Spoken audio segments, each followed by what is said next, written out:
নমস্কার, দ্য ওয়ালে আপনাদের স্বাগত। আজকের বিষয় একটু ভিন্ন, তবে বাংলাদেশের রাজনীতির জন্য অবশ্যই খুব প্রাসঙ্গিক। সেটি হচ্ছে যে আপনারা ইতিমধ্যে জেনেছেন যে তারেক জিয়া তিনি 17 বছরের যে নির্বাসনের জীবন কাটাচ্ছেন লন্ডনে, তিনি ঘোষণা করেছেন যে খুব শিগগিরই তিনি দেশে ফিরে আসবেন। এই প্রসঙ্গে খুব প্রাসঙ্গিক একটি বিষয় যে শেখ হাসিনার পুত্র সজীব ওয়াজেদ জয় এবং কন্যা সাইমা ওয়াজেদ পুতুল তারা কি করবেন। তারাও দুজনে বিদেশে আছেন। পুতুল মায়ের সঙ্গে দিল্লিতেই আছেন। হ্যাঁ, একই বাংলোতে না থাকলেও তার সঙ্গে মায়ের নিয়মিত দেখা হয়। অন্যদিকে সজীব ওয়াজেদ জয় মার্কিন প্রবাসী এবং এই মুহূর্তে তিনি আমেরিকার নাগরিকও বটে। তো আমি আজকে যে বিষয়টা নিয়ে আলোচনা করতে চাই সেটি হচ্ছে যে তারেক জিয়া তিনি বহু বছর ধরেই বিএনপির ঘোষিত শীর্ষ নেতা। তিনি এই মুহূর্তে দলের কার্যনির্বাহী চেয়ারম্যান, তার মা হচ্ছেন চেয়ারম্যান, তিনি গুরুতর অসুস্থ। ফলে তারেক জিয়াই এখন দল পরিচালনা করছেন বিগত বেশ কয়েক বছর ধরে, এবং তিনি এবার একেবারে বাংলাদেশের মাটিতে এসে তার রাজনীতিটা করবেন। ফলে এই যে রাজনৈতিক সন্ধিক্ষণ বাংলাদেশে, এই সন্ধিক্ষণে আওয়ামী লীগ অর্থাৎ আরেকটি বড় দল, সেই দলের নেতৃত্বের প্রশ্নটি নিয়ে কিন্তু আলাপ আলোচনা আছে। আমি আজকে যে কথাগুলি বলবো আপনাদের সামনে, বা যে প্রসঙ্গে এই যে প্রসঙ্গটা বাছাই করেছি, তার পেছনে আওয়ামী লীগের বহু নেতা কর্মী, একেবারে মানে তৃণমূলের কর্মীদের সঙ্গেও আমার বিভিন্ন সময়, এমন নয় যে সম্প্রতি কথা হয়েছে, বেশ কয়েক মাস আগে ধরেই তাদের সঙ্গে বিভিন্ন কথা প্রসঙ্গে আমি দেখেছি যে তাদের মধ্যে এই একটা বিষয় আছে। তারা বলছেন, তারা কিন্তু এটা ধরে নিয়েছেন, শুধু নয় মেনেও নিয়েছেন। এই নিয়ে তাদের মধ্যে কোনো দ্বিধা দ্বন্দ্ব ক্ষোভ বিক্ষোভ কিচ্ছু নেই যে সজীব ওয়াজেদ জয় তিনি দলের হাল ধরবেন, তিনি আগামী দিনের শীর্ষ নেতা, অর্থাৎ শেখ হাসিনার পরে দলের 1 নম্বর নেতা হবেন সজীব ওয়াজেদ জয়। এবং এখনই তিনি 2 নম্বর নেতা, এটাও অনেকে জানেন যে তিনি পদে থাকুন চাই না থাকুন। অনেকে এটা মনে করেন যে সাইমা ওয়াজেদ পুতুল তিনি বিশ্ব স্বাস্থ্য সংস্থার পদে হয়তো সরকারিভাবে এখনো আছেন, পুরোপুরি হয়তো তিনি দীর্ঘদিনের জন্য ছুটিতে আছেন একটা বিতর্কিত কারণে, কিন্তু অনেকে মনে করেন দলের যে তারও সক্রিয় হওয়া উচিত দলে। যেটা আওয়ামী লীগ সূত্রে জানা যাচ্ছে যে দুজনেই দলের জন্য কিছু কাজ করেন।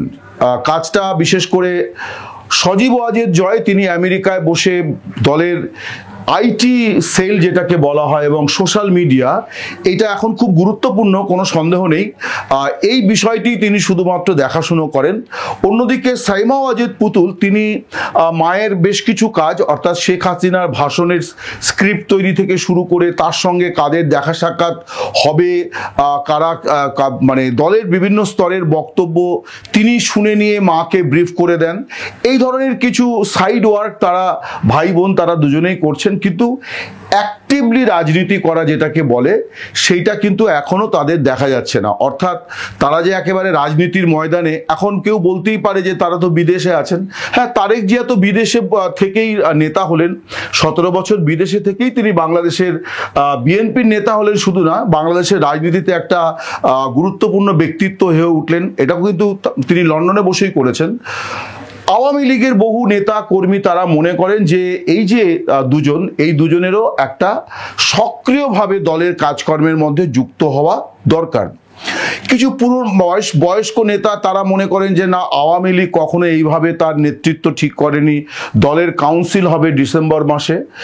বাকিরা বলছেন যে সজীব ওয়াজেদ জয়, সাইমা ওয়াজেদ পুতুল, এদেরকে যে এখনই কোনো পদে বসাতে হবে এটাও তারা বলছেন না। তারা এটা বলছেন না যে হাসিনা সভাপতি থাকবেন আর জেনারেল সেক্রেটারি হয়ে যাবেন সজীব ওয়াজেদ জয়, ব্যাপারটা তারা কিন্তু এরকম বলছেন না। তারা বরং বলছেন যে কংগ্রেসে সোনিয়া গান্ধী যে নীতিটা নিয়েছেন, যদিও সেটার পুরোপুরি আমি সেই আলোচনাটাতেই আসছি, সেটা হচ্ছে যে কংগ্রেসের সোনিয়া গান্ধী যে নীতিটা নিয়েছেন যে রাহুল গান্ধী তিনি এখন আর দলের প্রেসিডেন্ট নন, তিনি জাস্ট আর 5 জন ওয়ার্কিং কমিটির মেম্বারের মতো তিনিও একজন মেম্বার। প্রিয়াঙ্কা গান্ধীও তাই। দলের সভাপতি হচ্ছেন মল্লিকার্জুন খাড়গে, আর দলের মুখ হচ্ছেন রাহুল গান্ধী। সোনিয়া গান্ধী কিন্তু তার মর্যাদা নিয়ে তার মতো আছেন দলে। তিনি দলের সংসদীয় যে দল মানে পার্টি, তার 1 নম্বর নেত্রী তিনি, অর্থাৎ রাজ্যসভা লোকসভা মিলিয়ে যে কংগ্রেসের পার্লামেন্টারি পার্টি, সোনিয়া গান্ধী তার চেয়ারপারসন হিসেবে আছেন। মল্লিকার্জুন খাড়গে তিনি দলের সভাপতি। অন্যদিকে রাহুল গান্ধী হচ্ছেন দলের মুখ, আর প্রিয়াঙ্কা গান্ধী হচ্ছেন দলের একেবারে কি বলা যায় আরেকজন খুব গুরুত্বপূর্ণ কাণ্ডারি, যিনি দলকে এগিয়ে নিয়ে যাওয়ার কাজটা করছেন। এখন এই কথা বলে অনেকে, মিডিয়ার একাংশ, আমাদের পরিচিত অনেকেই এটা বলার চেষ্টা করেন যে রাহুল প্রিয়াঙ্কার মতো করে শেখ হাসিনা, সজীব ওয়াজেদ জয় এবং সাইমা ওয়াজেদ পুতুল তাদেরকে রাজনীতিতে আনছেন। আমার কিন্তু মনে হয় যে এইভাবে তুলনাটা টানলে পরে সাদৃশ্য যেমন আছে তেমনি ফারাকটাও কিন্তু গুরুত্বপূর্ণ। আমার মনে হয় এই ফারাকটাই এখানে আলোচনা করা আমি করতে চাই গুরুত্ব দিয়ে।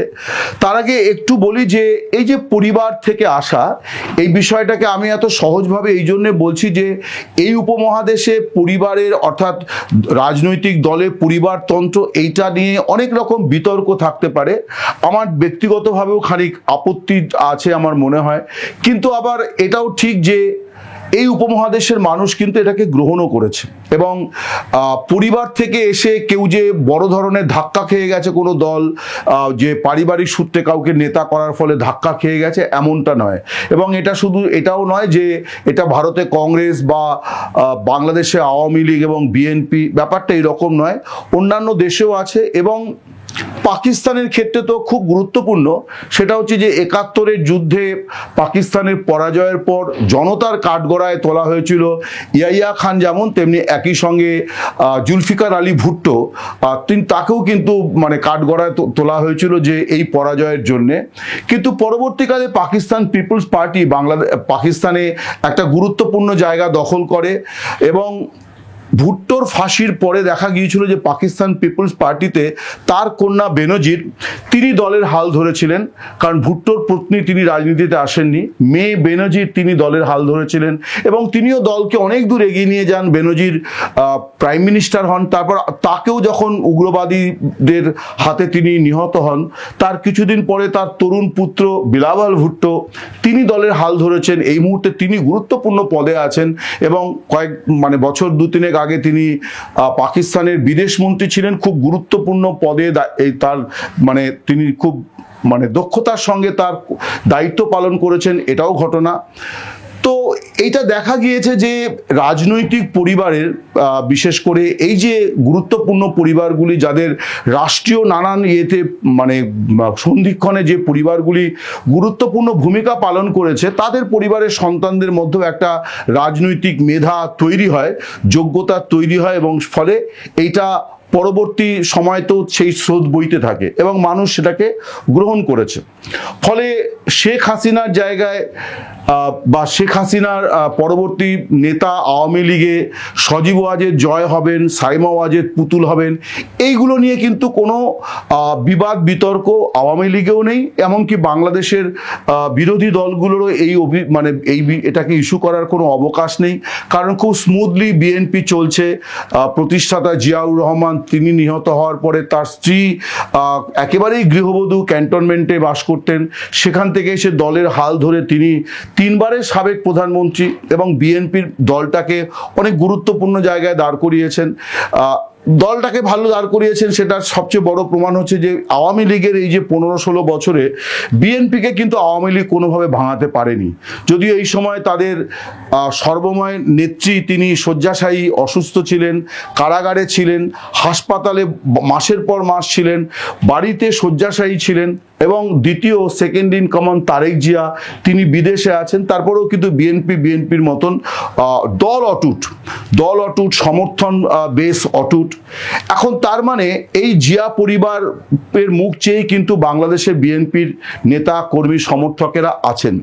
ফলে আওয়ামী লীগেও এটা নিয়ে কোনো সমস্যা হওয়ার কথা নয়।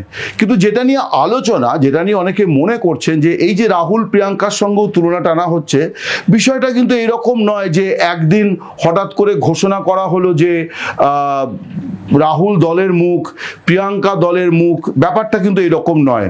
বা রাহুল গান্ধী যে প্রেসিডেন্ট হয়েছিলেন এমন নয় কিন্তু যে তিনি রাতারাতি দলের প্রেসিডেন্ট হয়েছিলেন।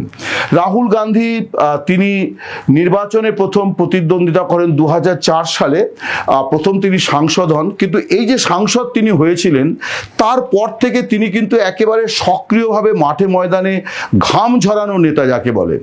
বহু রাত তিনি কাটিয়েছেন দলিত পরিবার, মানে পিছিয়ে পড়া বিভিন্ন মানুষের সঙ্গে, কখনো জেলে পরিবারে, কখনো কৃষক পরিবারে, কখনো কোনো আদিবাসী পরিবারে তিনি রাত কাটিয়েছেন।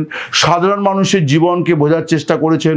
কখনো একজন ট্রাকে উঠে ট্রাক ড্রাইভারের সঙ্গে গল্প করতে করতে গিয়েছেন, কখনো রেল স্টেশনে হকারদের সঙ্গে গল্প করে সময় কাটিয়েছেন, কখনো মাঠে ঢুকে গিয়ে কৃষকদের সঙ্গে আড্ডা দিয়েছেন, তাদের সমস্যার কথা শুনেছেন।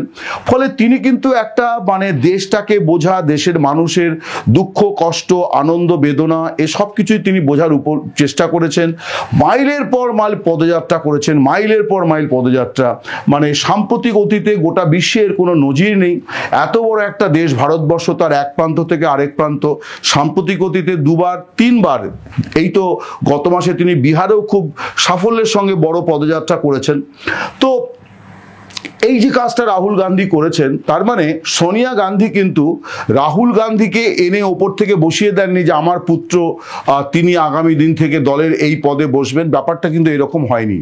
বা যদি প্রিয়াঙ্কা গান্ধীর কথাও দেখা যায় যে কংগ্রেসে এই অন্তত গত 2-2.5 দশকে যারা জিতেছেন, যারা সাংসদ হয়েছেন, যারা দলে গুরুত্বপূর্ণ জায়গায় গেছেন, এমনকি রাহুল গান্ধী, এমনকি সোনিয়া গান্ধী, তাদের জয়ের ক্ষেত্রেও কিন্তু প্রিয়াঙ্কা গান্ধীর একটা বড় অবদান আছে।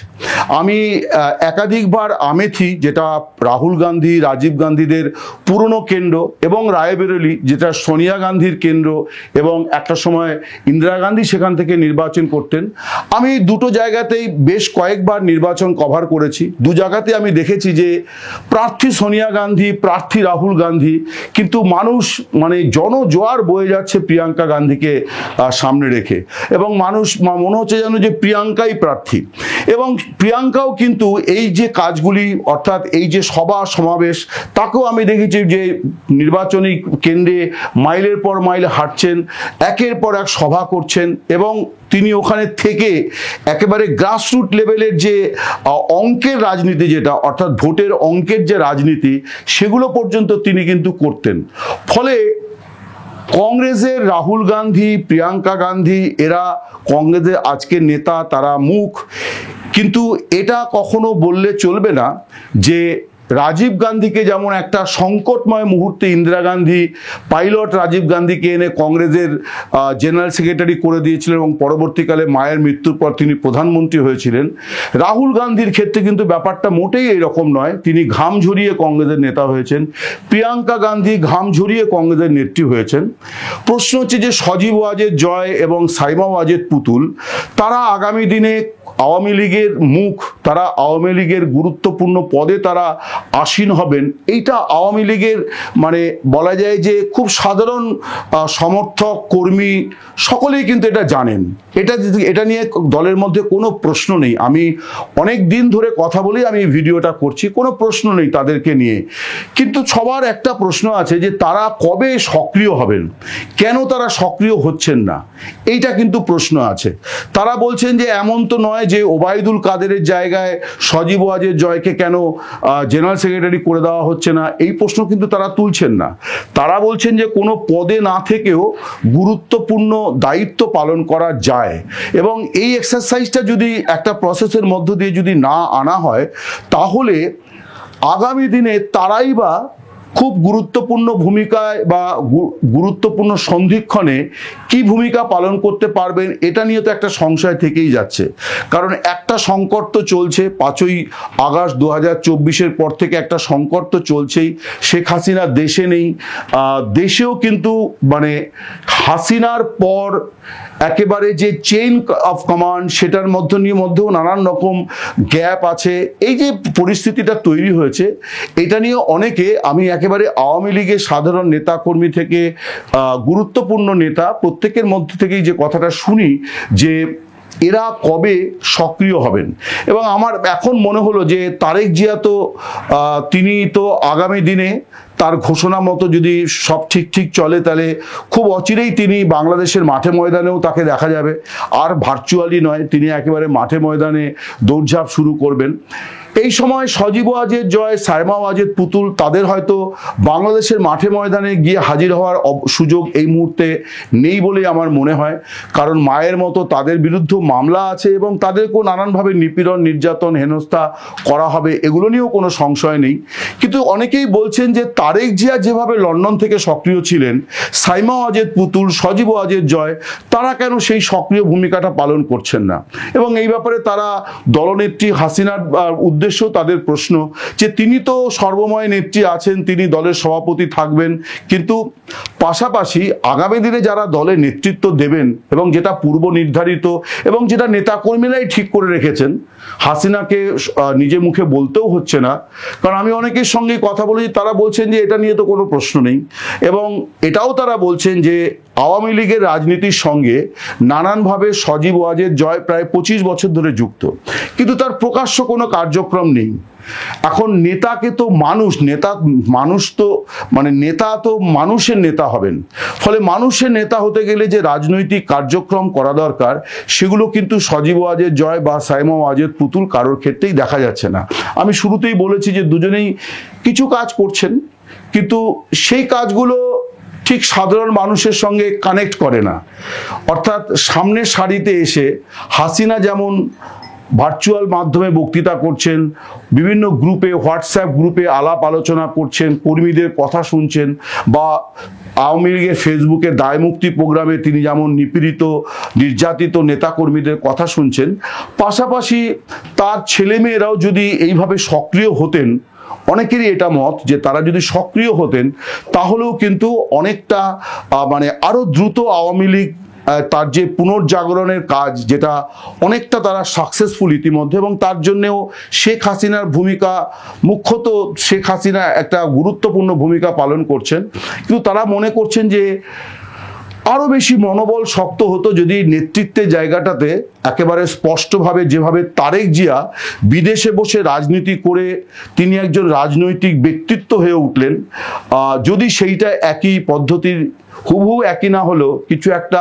কার্যক্রম করে এই বার্তাটাকেও মানুষের পাশে নিয়ে আসা যে আগামী দিনে আওয়ামী লীগের নেতা নেত্রী সজীব ওয়াজেদ জয় এবং সাইমা ওয়াজেদ পুতুল, এটা খুব স্পষ্ট হওয়া দরকার, রাজনৈতিক কৌশল হিসেবেও খুব স্পষ্ট হওয়া দরকার। এটাই আওয়ামী লীগের অনেক নেতাকর্মী মনে করছেন। আমি সেটাই আপনাদের কাছে আজকে নিবেদন করলাম। নমস্কার, শুভরাত্রি, সকলে ভালো থাকবেন।